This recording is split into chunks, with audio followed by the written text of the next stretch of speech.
తర్వాత OTT market ఏమైనా బలపడిందా ఇది? సార్ అదొక ఎప్పుడూ అది ఒక పెద్ద question sir. I don't think దీనివల్ల అది మారిపోద్ది, దానివల్ల అది నాకు తెలియదు. ఇప్పుడు వాళ్ళు కూడా సినిమా బై సినిమా చూసే కొంటున్నారు. సినిమా నచ్చాలి, ఆఫ్ కోర్స్ ఒక బేసిక్ మార్కెట్ ఒకటి ఉంటుంది. ఐఎమ్ హ్యాపీ ఆ తర్వాత అన్నీ పెరుగుతాయి అంత పెద్ద హిట్ పడిన తర్వాత. బట్ అయినా సేమ్ సినిమా చూడడం, వాళ్ళకి సినిమా నచ్చిన దాన్ని బట్టి తీసుకోవడం అవే జరుగుతుంటాయి. కూడా మీరు చూపించి అమ్మారు కదా.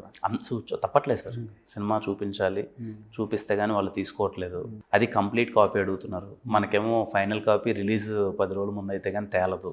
ముందు ఏదైనా రఫ్ కాపీ చూపిస్తే వాళ్ళకి నచ్చదు. ఇది ఒక పెద్ద కన్ఫ్యూజన్ లైన్ సార్. అది ఏం తెలియట్లేదు. అది నిజంగా ప్రొడ్యూసర్స్ గారికి కానీ అందరికీ కొంచెం టఫ్ టాస్కే సార్. రిలీజ్ డేట్ కూడా వాళ్ళే ఫిక్స్ చేస్తున్నారు.